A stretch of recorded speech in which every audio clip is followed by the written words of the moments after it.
ഹബീബായ റസൂലുള്ളാഹി സ്വല്ലല്ലാഹു അലൈഹി വസല്ലം പറഞ്ഞതുപോലെ കൊന്നവൻ അറിയില്ല എന്തിനു വേണ്ടിയാണ് കൊന്നതെന്ന്, കൊല്ലപ്പെട്ടവൻ അറിയില്ല എന്തിനു വേണ്ടിയാണ് കൊല്ലപ്പെട്ടതെന്ന്. ഹബീബായ നബി സ്വല്ലല്ലാഹു അലൈഹി വസല്ലം പറഞ്ഞ അതേ വാക്കുകൾ പുതിയ കാലത്തിന്റെ കവി കടമെടുത്ത് പറയുന്നുണ്ട്. കൊന്നതാരെന്നറിയില്ല, കൊല്ലപ്പെട്ടതാരെന്നറിയില്ല, പക്ഷെ ഒന്നെനിക്കറിയാം, കൊല്ലപ്പെട്ടതെല്ലാം മനുഷ്യരായിരുന്നു. മനുഷ്യനായിരുന്നു, സ്വപ്നങ്ങളുള്ള മനുഷ്യൻ, ആഗ്രഹമുള്ള മനുഷ്യൻ, ശലഭങ്ങളോട് കളിച്ചു നടന്ന കൊച്ചുകുട്ടികൾ, മനീബായുടെ ചെറിയ കവറുകളിൽ അവരെ കൊണ്ടുപോയി കബറടക്കം ചെയ്യപ്പെടുമ്പോ ആ അതിർത്തിയുടെ മറുഭാഗത്ത് വെള്ളം ചോദിച്ചതിന്റെ പേരിൽ കയ്യിറക്കപ്പെട്ടവർ, ഒരു റൊട്ടി കഷണത്തിന് വേണ്ടി ജീവിതം നഷ്ടപ്പെട്ടു പോയവർ, തകർന്നു പോയ പിതാവിന്റെ മയ്യത്തിൽ കൊട്ടിപ്പിടിച്ചു പറയുന്ന കൊച്ചു കുഞ്ഞുകൾ, യാതൊരു തെറ്റുമറിയാതെ വിധവകളായവർ, അനാഥകളായവർ, നിരാലംബരും നിരാശ്രയരും നിദ്രാവിഹീനരുമായ 10,000 ഗസയുടെ, റഫയുടെ, കാൻയൂനിസിന്റെ ചുമരുകൾക്കപ്പുറൽ കിടന്ന് നിലവിളിക്കുമ്പോൾ, ആകാശത്തിലൂടെ തീപ്പന്തങ്ങൾ കുതിഞ്ഞു പായുമ്പോൾ, യഥാർത്ഥത്തിൽ എല്ലാത്തിനും അപ്പുറം ഇതിന്റെ പുറകിൽ ഒരു അജണ്ടയുണ്ട്. അത് സാമ്രാജ്യത്തിന്റെ അജണ്ട മാത്രമല്ല, കച്ചവടത്തിന്റെ കണ്ണുകൾ കൂടിയാണ്.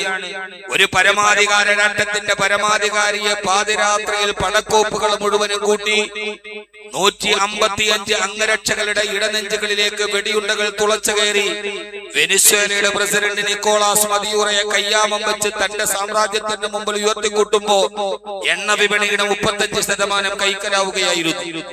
ഇനി ബാക്കിയുള്ള ശതമാനവും കൂടി കൈക്കലാക്കാൻ ആഗോള വിപണിയിൽ മാത്സര്യ കച്ചവടത്തിന്റെ ഒളിയ അജണ്ടകൾ നടത്തുന്ന ഈ യുദ്ധഭീതികളുടെ മുകളിൽ, ഞാനിത് പറയാൻ കാരണം ഇന്നത്തെയും വാർത്ത ഉടനെ ഒന്നും നിർത്താൻ സാധ്യതയില്ലെന്നാണ്. കരയുദ്ധത്തിലോട്ട് കിടക്കുകയാണ്. ആ സമയത്തും നാടിന്റെ നാനാഭാഗത്തും മറുഭാഗത്തും ആയിരക്കണക്കിന് നിരപരാധികൾ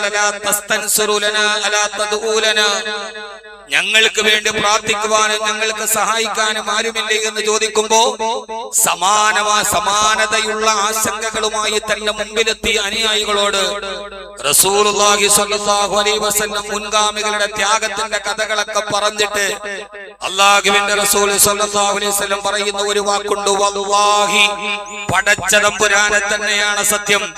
കിഴക്കിന്റെ നഭസ്ഥലിയിൽ നിന്ന് സൂര്യനെ ഉദിപ്പിക്കുകയും പടിഞ്ഞാറസ്തമിക്കുകയും ദിനരാത്രങ്ങളെ രാപകലിടക വ്യതിയാനങ്ങളെ വ്യത്യാസമില്ലാതെ കൈകാര്യം ചെയ്യുകയും ചെയ്യുന്ന ഖാലിഖുസ് സമാവാതി വൽ അർദ്, ആകാശഭൂമികളുടെ സൃഷ്ടികൻ, മാലിക്കുൽ മുലൂക്ക്, രാജാക്കന്മാരുടെ മുഴുവനും രാജാവായ എന്നെയും നിന്നെയും ഈ പച്ചമണ്ണിൽ നിന്ന് പടച്ചെടുത്ത പടച്ചറപ്പിനെ തന്നെയാണ് സത്യം. ലയുത്തിമന്നല്ലാഹു ഹാദൽ അംറ ഹത്താ യസീറ റാകിബു മിൻ സൻആ ഇലാ ഹളറമൗത്ത്. വല്ലാഹി, പടച്ച തമ്പുരാനെ തന്നെയാണ് സത്യം. ലയുത്തിമന്നല്ലാഹു ഹാദൽ അംറ, ഈ കാര്യത്തെ അല്ലാഹു പൂർത്തീകരിക്കുക തന്നെ ചെയ്യും. ദാറുന്നദവയുടെ ഉള്ളിൽ നിന്ന് രഹസ്യമായി അബൂബക്കർ റളിയല്ലാഹു തആല അൻഹുവിന്റെ കയ്യിൽ പിടിച്ചു മന്ത്രം ചെയ്ത ഈ വിശുദ്ധമായ ഇസ്ലാം അതങ്ങനെ ശുഅബ അബൂ താലിബിന്റെ മലഞ്ചെരിവുകളിൽ പട്ടിണി കിടന്ന്, ഖൈബറുകളിൽ രക്തം ചിന്തി, ഹുനൈനുകളിൽ പോരാടി, അഹ്സാബുകളുടെ സഖ്യകക്ഷികളുടെ മുഴുവനും ആക്രമണങ്ങളെ അതിജീവിച്ച് നൂറ്റാണ്ടുകളോളം കടന്നു വന്ന ഈ ദീൻ, പരിശുദ്ധമായ ദീൻ, അല്ലാഹുവിന്റെ ഖൗല ലാ ഇലാഹ ഇല്ലല്ലാഹ് മുഹമ്മദുർ റസൂലുള്ളാഹ്, ഏകത്വത്തിന്റെ ഈ ദീനിനെ അല്ലാഹു പൂർത്തീകരിക്കുക തന്നെ ചെയ്യും. ഹത്താ യസീറ റാകിബു മിൻ സൻആ ഇലാ ഹളറമൗത്ത് ലാ യഖാഫു ഇല്ലല്ലാഹ് വദ്ദിബ അലാ ഗനമിഹി.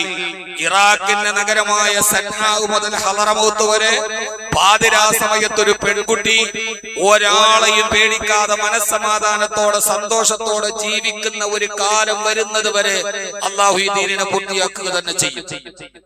ഹബീബായ നബി സല്ലല്ലാഹു അലൈഹി വസല്ലം മനോഹരമായി ദീനി ലോകത്ത് പുലരുന്നതിനെ കുറിച്ച് പറയുമ്പോൾ അല്ലാഹുവിന്റെ റസൂൽ പറയുന്നത്, ഒരു സ്ത്രീക്ക്, ഒരു പെണ്ണിന് പാതിരാ സമയത്ത് ഒരാളെയും പേടിക്കാതെ സമാധാനത്തോടെ ജീവിക്കാൻ കഴിയുക. ഒരു സിവിലൈസേഷൻ ആകുന്നത് സ്ത്രീ ആദരിക്കപ്പെടുമ്പോഴാണെന്ന് യുദ്ധകാലത്തിന്റെ കാലുഷ്യങ്ങളുടെ നടുവിൽ പറയാൻ കഴിഞ്ഞ റസൂലുള്ളാഹി സ്വല്ലല്ലാഹു അലൈഹി വസല്ലമയെ നിങ്ങളൊന്ന് ഓർത്തു നോക്കുക. എത്ര മനോഹരമാണ് ആ വാക്ക്. നട്ടുച്ച നേരത്ത് പുറകെ നടന്ന് ശല്യം ചെയ്തവനെ മലയാളി വെടിവെച്ചു കൊന്നു എന്ന വാർത്തയുടെ നടുവിലാണ് നമ്മുടെ രാജ്യത്തിന്റെ ഈ സാമൂഹ്യ രംഗത്ത് നാം മനസ്സിലാക്കുന്നതെങ്കിൽ ഒരു സ്ത്രീ ആദരിക്കപ്പെടുന്നത് വരെ ഈ ദീനിനെ അല്ലാഹു നിലനിർത്തുമെന്ന് ഹബീബായ നബി മുഹമ്മദ് മുസ്തഫ സ്വല്ലല്ലാഹു അലൈഹി വസല്ലം. എന്നിട്ട് അല്ലാഹുവിന്റെ റസൂൽ സ്വല്ലല്ലാഹു അലൈഹി വസല്ലം പറഞ്ഞു, വലാകിന്നകും തസ്തഅജിലൂൻ, പക്ഷേ നിങ്ങൾ ധൃതി കാണിക്കരുത്, അക്ഷമരാവരുത്. നാളെ തന്നെ ഇസ്ലാം ഈ ലോകത്ത് ബുദ്ധീകരിക്കപ്പെടണം എന്ന ഒരു അക്ഷമ നിങ്ങളുടെ ജീവിതത്തെ വൈകാരികമായി നിങ്ങൾ പ്രതികരിക്കരുത്. ഹബീബായ റസൂലുള്ളാഹി സ്വല്ലല്ലാഹു അലൈഹി വസല്ലം നമ്മോട് പറഞ്ഞു തരികയാണ്, ജീവിതത്തിലുടനീളം 1400 വർഷങ്ങൾക്ക് മുമ്പ് അല്ലാഹുവിന്റെ റസൂൽ സ്വല്ലല്ലാഹു അലൈഹി വസല്ലം വിശ്വാസികളോട് പറഞ്ഞത്, ഒരു വിശ്വാസിയുടെ ജീവിതം പരീക്ഷണങ്ങളുടെ കനൽപദങ്ങളെ താണ്ടി മാത്രമേ മുമ്പോട്ട് പോകാൻ കഴിയൂ. വിശ്വാസി എന്ന രീതിയിൽ നാം ആദ്യം ഉണ്ടാകേണ്ട ഒന്ന്, സാധാരണ നമ്മുടെ ചെറുപ്പക്കാർക്കൊക്കെ തോന്നാം, എന്തിനു വേണ്ടി ഇസ്ലാമിനെതിരെ ഇത്ര ആളുകൾ ഒരുമിച്ച് കൂടുന്നു, മുസ്ലിമീങ്ങൾക്ക് മാത്രം എതിരെ എന്ത്? 1400 വർഷങ്ങൾക്ക് മുമ്പ് അല്ലാഹുവിന്റെ ഹബീബ് നബി മുഹമ്മദ് മുസ്തഫ സ്വല്ലല്ലാഹു അലൈഹി വസല്ലം വിശ്വാസികളോട് പറഞ്ഞ ഏറ്റവും പരമപ്രധാനമായ ഒരു കാര്യം നാം മനസ്സിലാക്കേണ്ടത്, പരീക്ഷണം എന്നത് വിശ്വാസികളുടെ മാത്രം പ്രത്യേകതയാണ്. വിശ്വാസമില്ലാത്തവരെ സംബന്ധിച്ചോളം പരീക്ഷണങ്ങൾക്ക് അടിസ്ഥാനമില്ല, ദുഃഖങ്ങൾക്ക് അടിസ്ഥാനമില്ല.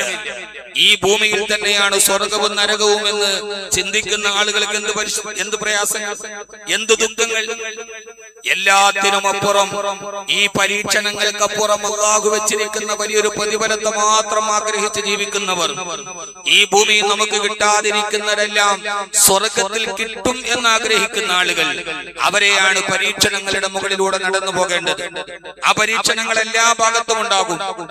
ആഗോള സാഹചര്യങ്ങളിൽ, സാമ്പത്തിക രംഗങ്ങളിൽ, സാമൂഹിക രംഗങ്ങളിൽ, രാഷ്ട്രീയ രംഗങ്ങളിൽ, വ്യക്തി ജീവിതത്തിൽ, ദാമ്പത്യ ജീവിതത്തിൽ, ഭൗതിക ജീവിതത്തിൽ, കച്ചവടങ്ങളിൽ, വ്യവഹാരങ്ങളിൽ എന്നുവേണ്ട ജീവിതത്തിന്റെ നിഖിലമാന മേഖലകളിലും പരീക്ഷണങ്ങളുടെ മുകളിലൂടെ അല്ലാതെ നടന്നു പോകാൻ കഴിയില്ല എന്നത് അല്ലാഹു നമ്മളോട് എല്ലാവരോടും പറയുന്ന ഒരു ചോദ്യമാണ്.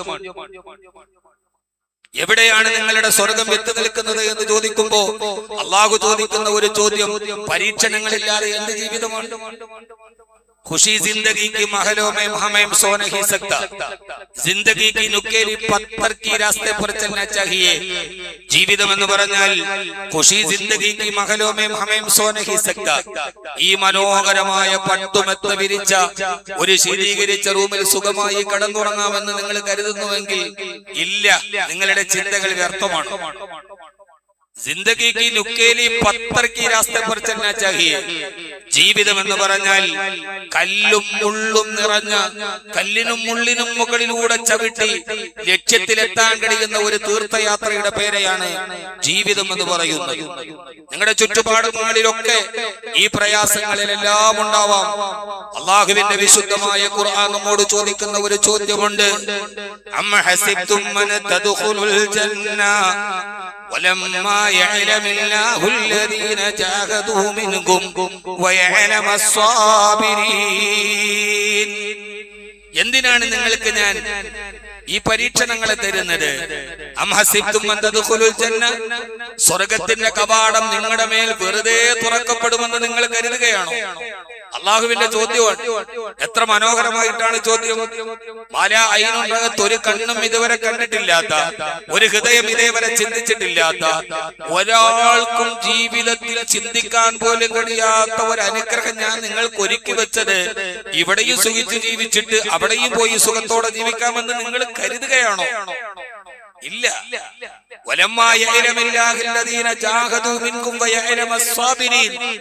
നിങ്ങളിൽ ആരാണ് ഈ പരീക്ഷണങ്ങളെ ക്ഷമയോടെ മറികടക്കുന്നത് എന്നറിയാൻ വേണ്ടിയാണ് നിങ്ങൾക്ക് ഞാൻ ഈ പരീക്ഷണങ്ങളെ തരുന്നതെന്ന് അല്ലാഹു സുബ്ഹാനഹു വ തആല നമ്മോട് പറയുന്നുണ്ട്. ആ പരീക്ഷണങ്ങൾ ഏതുമാകട്ടെ, ആന്തരികമാകട്ടെ, ബാഹ്യമാകട്ടെ, ആഗോളമാകട്ടെ, ഏതുമാകട്ടെ, ആ പരീക്ഷണങ്ങളെ പുഞ്ചിരിയോടെ നേരിടാൻ നമുക്ക് കഴിയണം. പുഞ്ചിരിയോടെ നേരിടാൻ നമുക്ക് കഴിയണം. അല്ലാഹു നമുക്ക് അതിനുള്ള ഈമാൻ നൽകി അനുഗ്രഹിക്കുമാറാകട്ടെ. ഞാൻ പറയുന്നത് നാനാഭാഗത്തും കേൾക്കുന്ന വാക്കുകൾ നമ്മുടെ ഹൃദയത്തെ അസ്വസ്ഥമാക്കാൻ പാടില്ല. ഇസ്ലാം തകരാൻ പോവുകയാണ്. അതുകൊണ്ട് എന്നാൽ പിന്നെ ഞാൻ ഇതിൽ നിന്ന് മാറി അടുത്തടുത്തേക്ക് പോവുകയാണെന്നല്ല. ചരിത്രത്തിന്റെ ഇന്നലകൾ നിങ്ങളോട് പറയുന്ന മനോഹരമായ ചരിത്രം നിങ്ങൾക്കറിയില്ലേ? 4 ഭാഗത്തുനിന്ന് ശത്രുക്കൾ. ഇത് ജാഊകും മിൻ ഫൗകികും വമിൻ അസ്ഫല മിൻകും. സൂറത്തുൽ അഹ്സാബ്. അഹ്സാബ് എന്ന് പറഞ്ഞാൽ തന്നെ സഖ്യകക്ഷികൾ എന്നാണ്. അമേരിക്കയും ബ്രിട്ടനും ഫ്രാൻസും എല്ലാവരുമുണ്ട്. നാനാഭാഗത്തുനിന്ന് ശത്രുക്കൾ വന്ന് നിൽക്കുമ്പോൾ ഇത് ജാഊകും മിൻ ഫൗകികും വമിൻ അസ്ഫല മിൻകും. ഇത് ജാഊകും മിൻ ഫൗകികും, അങ്ങയുടെ മുകളിലൂടെ എതിരാളികൾ ആക്രമിച്ചില്ലേ നാവികസേന. വമിൻ ഫൗകികും വമിൻ അസ്ഫല മിൻകും, താഴ്ഭാഗത്തുനിന്ന് ആക്രമണം ഉണ്ടായില്ലേ? കരയുദ്ധം തുടങ്ങാൻ പോവുകയാണ്. മുകളിൽ നിന്നും താടയിൽ നിന്നും 4 ഭാഗത്തുനിന്ന് സഖ്യകക്ഷികൾ അങ്ങേ ആക്രമിച്ചില്ലേ നബിയെ? ആ സമയത്ത് അങ്ങേ ആരാണ് രക്ഷപ്പെടുത്തിയത്? സായുധ സൈനിക സാമഗ്ര സന്നാഹങ്ങളിൽ ഏറ്റവും വലിയ പേർഷ്യയും റോമയും നിൽക്കുന്ന കാലത്ത് അങ്കുലി പരിമിതരായ ഒരു സഹാബത്തിനെ തകർക്കാൻ വരുമ്പോ 7 മുഴം നീളവും 10 മുഴം വീതിയുമുള്ള ഒരു കിടങ്ങ് കുഴിച്ചിട്ട് അങ്ങക്ക് സംരക്ഷണം ഒരുക്കിയവനാണ് ഞാൻ എന്ന് അല്ലാഹു സുബ്ഹാനഹു വ തആല നമ്മോട് പറയുന്നുണ്ട്. ഏതുവരെ ഞങ്ങൾ ഈ ലോകത്ത് നിന്ന് നശിപ്പിക്കപ്പെടുമെന്ന് എല്ലാവരും പേടിച്ചു പോയില്ല നബിയെ? هنالك ابتلي المؤمنون وزلزلوا زلزالا شديدا. ആ ഒരു സമയത്തിന്റെ പിക്ചറൈസേഷൻ ഖുർആൻ പറയുന്നത് ഇങ്ങനെയാണ്: ഹുനാലിക അബ്തുലിയൽ മുഅ്മിനൂൻ. ആ സമയത്ത് മുഅ്മിനീങ്ങൾ തീഷ്ണമായി പരീക്ഷിക്കപ്പെട്ടു. വസുൽസിലു സിൽസാലൻ ശദീദ, ഹൃദയം കിടുങ്ങി, കാലുകൾ പതറി, ഞരമ്പുകൾ ത്രസിച്ചു, നെറ്റിത്തടത്തിൽ വിയർപ്പ് വന്നു. നാനാഭാഗത്തുനിന്ന് ശത്രുക്കൾ അങ്ങേ അവസാനിപ്പിക്കുമെന്ന് തോന്നുന്ന നേരം മുഅ്മിനീങ്ങളെ, സഹോദരങ്ങളെ, ആ ചെറിയ കിടങ്ങിന്റെ അറുഭാഗത്ത് വലിയൊരു സൈനിക വ്യൂഹം നിൽക്കുകയാണ്. ആ സമയത്താണ് അനുയായികൾ വന്ന് നബി സല്ലല്ലാഹു അലൈഹി വസല്ലമയോട് പറയുന്നത്: നബിയെ, കഴിക്കാൻ ഭക്ഷണമില്ലാതെ വയറ്റിൽ കല്ല് കെട്ടിയിട്ട് അവിടെ കാണുന്ന ഒരു പാറക്കെട്ട് പൊട്ടിക്കാൻ പോകുമ്പോ കഴിയാതെ നബി സല്ലല്ലാഹു അലൈഹി വസല്ലമയുടെ കയ്യിൽ കൊടുക്കുന്നുണ്ട്. ഒരു ജുമാ പ്രസംഗത്തിൽ പറഞ്ഞു തീർക്കാൻ കഴിയുന്ന ഒന്നല്ല ഇത്. ഫഅഖദ നബി സല്ലല്ലാഹു അലൈഹി വസല്ലം അൽ മിഅ്വല, ഹബീബായ നബി തങ്ങൾ ആ ആയുധം എടുത്തു, പാറക്കല്ലിൽ വെട്ടി, ഇരുമ്പ് പോയി പാറയിൽ സ്പർശിച്ചപ്പോൾ അഗ്നിസ്ഫുലിംഗങ്ങൾ ചിതറി. ഒരു നേരത്തെ ഭക്ഷണം കഴിക്കാനില്ലാതെ വയറ്റിൽ കല്ല് കെട്ടിവെച്ച് നിൽക്കുന്ന തന്നെ അനുയായികളോട് അല്ലാഹുവിന്റെ റസൂലിന്റെ ഒരു ചോദ്യമുണ്ട്: ഈ അഗ്നിസ്ഫുലിംഗങ്ങൾ എന്തെന്നറിയോ? ഇല്ല നബിയെ, അതാ കുനൂസ് കിസ്റ, ഇത് കിസ്റയുടെ ഖജനാവാണ്. രണ്ടാമതും വെട്ടി, രണ്ടാമത് പറഞ്ഞു ഇത് പേർഷ്യയുടെ ഖജനാവാണ്. അവർ അത്ഭുതപ്പെട്ടു പോയി. രാപ്രിയരുടെ കഥകളിലോ സഞ്ചാര കഥകളിലോ മാത്രം കേട്ട സാമ്രാജ്യത്തിന്റെ കൊട്ടാരം, സഹാബ, ഒരു കാലത്ത് പേർഷ്യയുടെ കൊട്ടാരം നിങ്ങളുടെ കൈകളിൽ വരുന്ന ഒരു കാലം വരും എന്ന് അല്ലാഹുവിന്റെ റസൂൽ സല്ലല്ലാഹു അലൈഹി വസല്ലം അവരോട് സന്തോഷ വർത്തമാനം പറയുകയാണ്. സന്തോഷ വർത്തമാനം. ഒരു നേരത്തെ ഭക്ഷണത്തിന് ഗതിയില്ലാതെ നിൽക്കുന്ന നേരത്ത് പേർഷ്യയുടെ ഖജനാവ് ചൂണ്ടിക്കാണിച്ചിട്ട് പ്രതീക്ഷയോടെ ജീവിക്കാൻ പറഞ്ഞ പ്രവാചകനാണ് ഹബീബായ റസൂലുള്ളാഹി സ്വല്ലല്ലാഹു അലൈഹി വസല്ലം. എന്തിനാണ് സഹോദരങ്ങളെ നിരാശ? ഈ വാക്കുകൾ കേൾക്കുമ്പോൾ ഇസ്ലാം തകരുന്നു എന്ന് നിങ്ങൾ കരുതുന്നുവോ? ഇസ്ലാം സിദ്ധാ ഹോഗാ. ഓരോ കർബല കഴിഞ്ഞിട്ടും ഇസ്ലാം ലോകത്ത് വിജയിച്ചതേയുള്ളൂ. അവസാനം വയറ്റിൽ കല്ല് കെട്ടിവെച്ചു. എന്തിനാ കല്ല് കെട്ടിവെച്ചത്? നമ്മൾ പറയുന്നത് വലിയ ത്യാഗത്തിന്റെ കഥയാണ് ഖന്തക്കിൽ കല്ല് കെട്ടിവെച്ചതെന്ന്. ആർക്കെങ്കിലും വല്ലാതെ വിശപ്പ് വരുമ്പോൾ വയറ്റിൽ കല്ല് കെട്ടിവെച്ചാൽ വിശപ്പ് മാറും? ഇല്ല. എന്തിനാണ് കല്ല് കെട്ടിയത്? വയറ് നന്നായി വിശന്ന് വയറൊട്ടിയാൽ നടുകുനിയും. മറുഭാഗത്തിരുന്ന ശത്രുക്കൾ നോക്കുമ്പോൾ മുതുക് കുനിഞ്ഞാൽ പരാജയപ്പെട്ടു പോകുന്നു എന്നാണ്. ശത്രുക്കൾ നോക്കുമ്പോൾ മുതുക് വളഞ്ഞ് കാണാതിരിക്കാൻ വേണ്ടിയാണ് റസൂലുള്ളാഹി സ്വല്ലല്ലാഹു അലൈഹി വസല്ലം ശത്രുവിന്റെ മുമ്പിൽ നിവർന്നു നിൽക്കാൻ വേണ്ടിയാണ് തന്റെ ഈ വയറ്റിൽ കല്ല് കെട്ടിവെച്ചത്. എന്റെ പ്രിയപ്പെട്ട സഹോദരങ്ങളെ, അതുകൊണ്ട് ഈ പരീക്ഷണങ്ങളെ മുഴുവനും സുസ്മേരവദനരായി പ്രതീക്ഷയോടുകൂടി നേരിടാൻ നമുക്ക് കഴിയണം. ജീവിതത്തിൽ ഏതുമാകട്ടെ, ആദരവായ പ്രവാചകൻ നബി മുഹമ്മദ് മുസ്തഫ സല്ലല്ലാഹു അലൈഹി വസല്ലം ഹബീബായ നബി തങ്ങൾ പറയുന്നുണ്ട്: ലോകത്ത് എന്നെ പരീക്ഷിക്കപ്പെട്ടതുപോലെ ലോകത്ത് ഒരാളെയും പരീക്ഷിക്കപ്പെട്ടിട്ടില്ല. നിങ്ങൾ ആ ജീവിതത്തെ ഒന്ന് ആലോചിച്ചു നോക്കൂ. ആഗോളമായ പരീക്ഷണത്തെ കുറിച്ച് മാത്രമല്ല, വളരെ പ്രധാനപ്പെട്ട ഒരു വിഷയത്തെ കുറിച്ച് ഈ പ്രഥമ ജുമയിൽ ഞാൻ നിങ്ങളോട് ഓർമ്മ ഓർമ്മപ്പെടുത്തുകയാണ് പ്രിയപ്പെട്ട സഹോദരങ്ങളെ. ഹബീബായ നബി സല്ലല്ലാഹു അലൈഹി വസല്ലം ആരാണ് ഇതുപോലെ പരീക്ഷിക്കപ്പെട്ടത്? ജനിക്കുന്നതിന് തൊട്ടു മുമ്പ് പിതാവ് നഷ്ടപ്പെട്ടു. ജനിച്ച ഉടനെ മാതാവിനെ കബറടക്കി. അത് കഴിഞ്ഞ് ആശ്വാസമായിരുന്ന പിതാമഹൻ രണ്ടുപേരും മരണപ്പെട്ടു. അവസാനം അനാഥനായി അബൂ താലിബിന്റെ അബൂ ഖുബൈസ് പർവ്വതത്തിന്റെ താഴെ ആടിനെ മേച്ചിട്ട് ജീവിതത്തിന്റെ വക കൊണ്ടിരുന്ന അനാഥബാലന് ജീവിതത്തിൽ ആശ്വാസമായ ഒരു പ്രിയപ്പെട്ടവളെത്തി ഖദീജ റളിയല്ലാഹു അൻഹ. എല്ലാ സങ്കടങ്ങളും അവസാനിച്ചെന്ന് കരുതി സന്തോഷത്തോടെ ദാമ്പത്യ ജീവിതം മുമ്പോട്ട് പോകുമ്പോ ആ സമയത്താണ് ഖദീജ ഇവിടെ പറയുന്നത്. പ്രിയപ്പെട്ട ഭാര്യയെ കബറടക്കി. അതിനുശേഷം മക്കയിൽ നിന്ന് സ്വന്തം നാട്ടിൽ നിന്ന് ആട്ടിയോടിക്കപ്പെട്ടു. 13 വർഷം അന്യദേശത്ത് പോയി ആരാരുമില്ലാതെ പരീക്ഷണങ്ങളിലൂടെ നടന്നു. തിരിച്ചു മക്കയിൽ വന്നു. ജീവിച്ചിരിക്കുന്ന കാലത്ത് അല്ലാഹു നൽകിയ മുഴുവൻ ആൺമക്കളും ഹബീബായ നബി തങ്ങളുടെ ജീവിതത്തിൽ കൺമുന്നിൽ മരണപ്പെട്ടു പോയി. തന്റെ ആൺമക്കളെ മുഴുവനും കബറടക്കിയ ഒരു പിതാവിന്റെ പേരാണ് നബി മുഹമ്മദ് മുസ്തഫ സല്ലല്ലാഹു അലൈഹി വസല്ലം. പ്രിയപ്പെട്ട മകൾ സൈനബ് വിട പറഞ്ഞുപോയി. പ്രിയപ്പെട്ട മകൾ മരണപ്പെട്ടു പോയി. ജീവിതത്തിൽ ഒരു ചെറിയ നിരാശ വരുമ്പോ ഏതോ ഒരു സംഗീതജ്ഞന്റെ മ്യൂസിക് കേൾക്കാൻ പോയ വഴിയിൽ മകൻ മരണപ്പെട്ടു പോയപ്പോ മകന്റെ മൃതദേഹം മുമ്പിലെത്തുന്നതിന് മുമ്പ് ആത്മഹത്യ ചെയ്ത അച്ഛന്റെയും അമ്മയുടെയും കഥനത്തിന്റെ കഥ ഇന്നലകളിൽ കേട്ടിട്ടുണ്ട്. എന്തിനാണ് കാലുകൾ പതറുന്നത്? ഹബീബായ റസൂലുള്ളാഹി സ്വല്ലല്ലാഹു അലൈഹി വസല്ലം മദീനത്തെ പള്ളിയിൽ ഇരിക്കുമ്പോഴാണ് പ്രിയപ്പെട്ട മകൾ സൈനബ് റളിയല്ലാഹു തആല ഒരു കുഞ്ഞുമോളുണ്ടായിരുന്നു. രോഗത്തിന്റെ വല്ലാത്ത അവസ്ഥയിൽ അവർ പെടഞ്ഞുപോയി. ആ കുഞ്ഞു മരണത്തോടെടുക്കുമ്പോ പ്രിയപ്പെട്ട സൈനബ് റളിയല്ലാഹു തആല പറയുന്നുണ്ട്, എന്റെ ഉപ്പയോടൊന്ന് വരാൻ പറ. സഹാബത്ത് മദീനയിലേക്ക് പോയി. മദീനയിൽ ചെന്ന റസൂലുള്ളാഹി സ്വല്ലല്ലാഹു അലൈഹി വസല്ലം ആളുകളുമായി ചർച്ചയിലാണ്. നബിയെ മോള് വിളിക്കുന്നുണ്ട്, വരാൻ പറയുന്നുണ്ട്. റസൂലുള്ളാഹി സ്വല്ലല്ലാഹു അലൈഹി വസല്ലം പറഞ്ഞു, അവളോട് പറ ഞാൻ ഒരല്പം തിരക്കിലാണ്, അവളോട് ഒരല്പനേരം അവിടെ ക്ഷമിച്ചിരിക്കാൻ പറയും.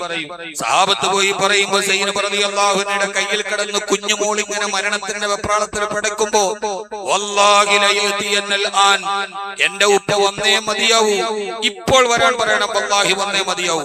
ഒരു മകള് പതറിപ്പോകുമ്പോൾ സാന്ത്വനം ഉപ്പയാണ്. സഹാബത്ത് പോയി അല്ലാഹുവിന്റെ റസൂൽ സ്വല്ലല്ലാഹു അലൈഹി വസല്ലമയോട് പറഞ്ഞു. ഹബീബായ നബി തങ്ങൾ അവിടെ ഇരിക്കുന്ന ആളുകളോട് ഒരിക്കൽ കൂടി പറഞ്ഞു, പ്രിയപ്പെട്ട സൈനബിനോട് പറ, ക്ഷമിക്കാൻ പറ, പിടിച്ചു നിൽക്കാൻ അവളുടെ ഉപ്പ പറഞ്ഞു എന്ന് പറ എന്റെ മോളോട്. സൈനബ് റളിയല്ലാഹു അൻഹ പറഞ്ഞു, ഇല്ല, എനിക്ക് ക്ഷമിക്കാൻ കഴിയില്ല, എനിക്ക് പിടിച്ചു നിൽക്കാൻ കഴിയുന്നില്ല. എന്റെ പെണ്ണുമോൾ എന്റെ കൈത്തണ്ടയിൽ കിടന്ന് പെടയാണ്, എന്റെ ഉപ്പയോട് വരാൻ പറയൂ.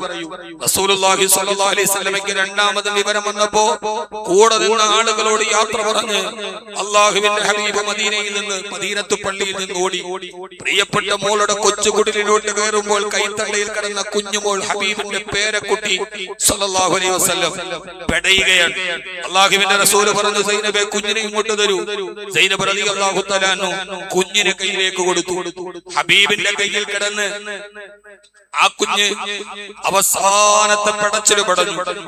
പ്രിയപ്പെട്ട ഹബീബിന്റെ കയ്യിൽ കിടന്ന കുഞ്ഞുമോൾ അവസാനത്തെ പടച്ചില് പടഞ്ഞു.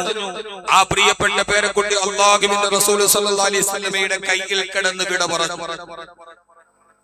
ഏത് കൈയാണ്? ഏത് കൈയാണ്? കൈ.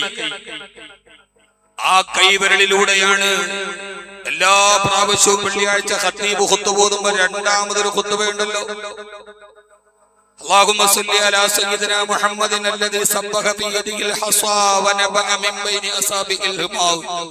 ആ പ്രവാചകന്റെ വിരലുകൾക്കിടയിലൂടെ മരുഭൂമിയിൽ ജലസരിത്തുകൾ നിർഗളിച്ചിട്ടുണ്ട്. ആ കൈകൾ ചൂണ്ടിയപ്പോൾ ചന്ദ്രകോളം വിട്ട പൊട്ടിപ്പിളർന്നിട്ടുണ്ട്. ആ കയ്യിൽ പിടിച്ചപ്പോൾ രാത്രിയിൽ അത് വൈദ്യുതി വിളക്ക് പോലെ പ്രകാശിച്ചിട്ടുണ്ട്.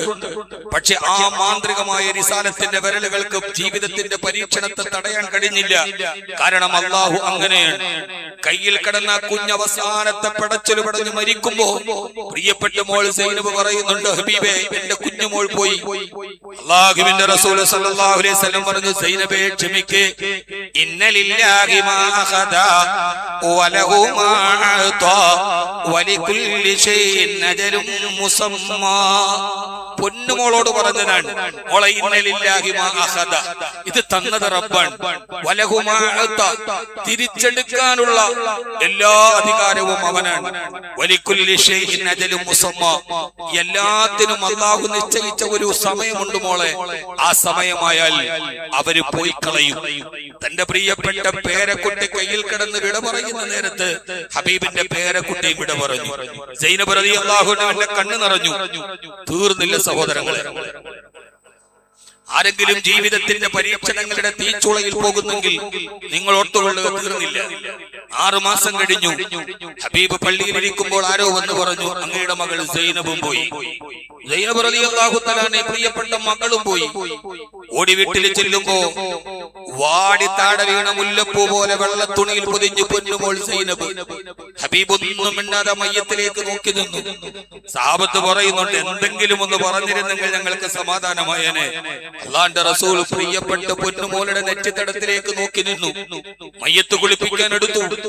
സഹാബത്ത് അല്ലാഹുവിന്റെ റസൂൽ അൻസാരി സ്ത്രീകളോട് പറഞ്ഞു, എന്റെ സൈനബിനെ കുളിപ്പിക്കുമ്പോൾ നിങ്ങൾ അതിൽ കർപ്പൂരമിടണം.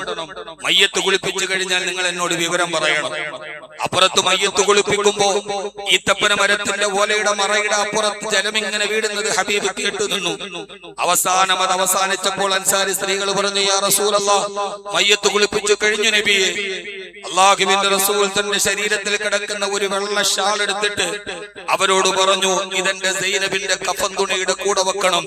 ഖബറിൽ അവൾക്ക് എന്തെങ്കിലും ഒരു സന്തോഷമുണ്ടാവട്ടെ എന്ന്. തന്റെ പ്രിയപ്പെട്ട മകളെ യാത്രയാക്കുകയാണ് ആ പിതാവ്. ജീവിതത്തിൽ നാം അനുഭവിക്കാത്ത സങ്കടങ്ങൾ ഏതാണ്?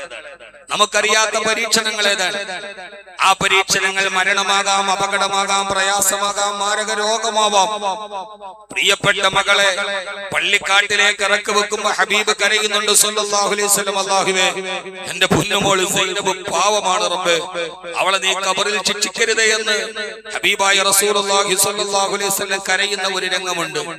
ഞാൻ എന്റെ പ്രിയപ്പെട്ട സഹോദരങ്ങളോട് പറഞ്ഞത്, ജീവിതമെന്ന് പറയുന്ന ഈ തീർത്ഥയാത്രകളിൽ പരീക്ഷണങ്ങൾ ഒരു മാലപ്പടക്കം പോലെ മുമ്പിലോട്ട് വരുമ്പോ ഉറ്റവരും പുണയവരും വിട്ടുപോകാം. മാരകമായ രോഗങ്ങൾ നമ്മളെ പിടികൂടാം. ആ സമയത്തൊക്കെ അല്ലാഹു സുബ്ഹാനഹു വ തആല നമുക്ക് നൽകുന്ന ഏറ്റവും വലിയ പ്രതിവിധി എന്താണ്? ഇതിനെയൊക്കെ മറികടക്കാൻ നമുക്ക് കിട്ടുന്ന ഏറ്റവും മനോഹരമായി പടച്ചവൻ തരുന്നത് എന്താണ്? അല്ലാഹു സുബ്ഹാനഹു വ തആല ആരെങ്കിലും ജീവിതത്തിൽ മനസ്സിന് ഉറക്കമില്ലെങ്കിൽ, പരീക്ഷണങ്ങൾ നമ്മുടെ ജീവിതത്തെ കെടുത്തുന്നുവെങ്കിൽ, ആ സമയത്തെല്ലാം അല്ലാഹു സുബ്ഹാനഹു വ തആല നമ്മോട് പറയുന്ന ഒരു ഒറ്റമൂലിയുണ്ട്. ഏത് പ്രയാസങ്ങളെയും മറികടക്കണം. അല്ലാഹു പറയുകയാണ്, ബിസ്മില്ലാഹിർ റഹ്മാനിർ റഹീം, വസ്ബിർ ലിഹുക്മി റബ്ബിക ഫഇന്നക ബിഅയ്യുനിനാ വസബ്ബിഹ് ബിഹംദി റബ്ബിക ഹീന തഖൂം വമിനൽ ലൈലി ഫസബ്ബിഹു വഇദ്ബാറൻ നുജൂം. സൂറത്ത് തൂർ. ഞാൻ ഈ പറയുന്നത് മുഴുവനും ഖുർആനാണ്. അല്ലാഹു പറയുകയാണ്, പരീക്ഷണങ്ങൾ വരുമ്പോൾ ഒന്ന്, ഇത് അല്ലാഹുവിന്റെ തീരുമാനമാണെന്ന് കരുതി ക്ഷമിക്കുക. ഇതെന്റെ റബ്ബാണ്. എന്റെ രക്ഷിതാവ് അറിയാതെ ജീവിതത്തിൽ ഒന്നും സംഭവിക്കില്ല എന്ന് അടിയുറച്ച് വിശ്വസിക്കുന്നവനാണ് ഞാൻ. അതെല്ലാം അല്ലാഹു എനിക്ക് നൽകുന്നതാണ് എന്ന ഒരു ബോധവും ബോധ്യവും നമുക്കുണ്ടാവുക. രണ്ടാമത് അതുപോലെ തന്നെ അല്ലാഹു പറയുകയാണ്,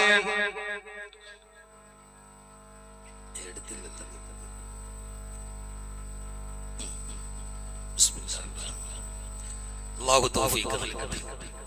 ഏത് പരീക്ഷണങ്ങളെയും പ്രതിസന്ധികളെയും മറികടക്കാൻ കഴിയുന്ന ഏറ്റവും വലിയ ഒരു പരിചയമാണ് സദഖ. ആ സദഖ അല്ലാഹുവിന്റെ ഭവനത്തിനാകുമ്പോൾ അത് അത്രമേൽ മഹോത്തരമാണ്. അത് വെള്ളിയാഴ്ചയാണെങ്കിൽ അതിനേക്കാൾ അത്യുത്തമമാണ്.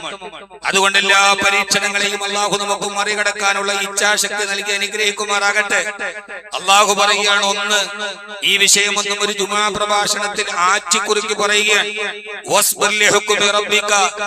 എന്ത് വന്നാലും അതെന്റെ റബ്ബ് അറിയാതെ വരില്ല എന്ന ഉത്തമമായ ബോധ്യത്തോടു കൂടി ക്ഷമിക്കാൻ പഠിക്കുക. രണ്ടാമത്തെ, അടിമേ നിന്നെ ഞാൻ കാണുന്നുണ്ട്, നിന്റെ പ്രയാസങ്ങൾ ഞാൻ അറിയുന്നുണ്ട്, നിന്റെ സങ്കട കടലുകൾ ഞാൻ അറിയുന്നുണ്ട്. ഇൻഷാ അല്ലാഹ് ഒരു ദിവസം ഇതിന് തീർച്ചയായും പരിഹാരമുണ്ടാവും. പക്ഷേ ധൃതി കാണിക്കരുത്. അള്ളാഹുവിനോട് കരഞ്ഞുകൊണ്ടേയിരിക്കുക, പറഞ്ഞുകൊണ്ടേയിരിക്കുക, ആവശ്യമുള്ളതെല്ലാം പറയുക. ആവശ്യം എന്തുണ്ടെങ്കിലും കുഴയണ്ട, റബ്ബിന്റെ വാതിൽ മുട്ടണം മടിക്കണ്ട. പടച്ചവനോട് പറയണം, ഞാൻ നിന്നെ കാണുന്നുണ്ട്, ഞാൻ അന്ധനല്ല, ബദിരനല്ല, പൊട്ടനല്ല. നിന്റെ പ്രയാസങ്ങൾക്ക് ഒരു ദിവസം അല്ലാഹു സുബ്ഹാനഹു വ തആല പരിഹാരം തരും. പക്ഷെ അങ്ങനെ തരണമെന്നുണ്ടെങ്കിൽ വെറുതെ തരുമെന്ന് പറഞ്ഞാൽ പോരാ. ഇന്നത്തെ വെള്ളിയാഴ്ച ദിവസം നിങ്ങൾ ഏറ്റുപിടിക്കുകയും അല്ലാഹു പറയാണ്, വസബ്ബിഹ് ബിഹംദി റബ്ബിക ഹീന തഖൂം വമിനൽ ലൈലി ഫസബ്ബിഹുഹു വഇദ്ബാറൻ നുജൂം. വസബ്ബിഹ് ബിഹംദി റബ്ബിക ഹീന തഖൂം. ഉറക്കത്തിൽ എഴുന്നേൽക്കുമ്പോ പടച്ചവനോട് തസ്ബീഹ് പറയണം. വമിനൽ ലൈലി ഫസബ്ബിഹുഹു, രാത്രിയിൽ ദിക്ർ ചൊല്ലണം. വഇദ്ബാറൻ നുജൂം, രാവിലെയും വൈകുന്നേരവും അല്ലാഹുവിന്റെ മുമ്പിൽ നീ സുജൂദ് ചെയ്യണം. രാവിലെയും വൈകുന്നേരവും നീ അല്ലാഹുവിന്റെ മുമ്പിൽ സുജൂദ് ചെയ്യണം. ഉടമയോട് അടിമ ഏറ്റവും അടുത്തിരിക്കുന്ന സമയം റസൂലുള്ളാഹി സ്വല്ലല്ലാഹു അലൈഹി വസല്ലം പറഞ്ഞു, സുജൂദിലാണ്. ആ സുജൂദുകൾ നിന്റെ ജീവിതത്തിൽ ഹീന തഖൂം, നീ എഴുന്നേൽക്കുന്ന നേരം. ഞാനൊന്ന് ചോദിക്കട്ടെ സഹോദരങ്ങളെ, ജീവിതത്തിലെ ആയുസ്സിലെ ഏറ്റവും മനോഹരമായ സമയമാണ് പ്രഭാതം.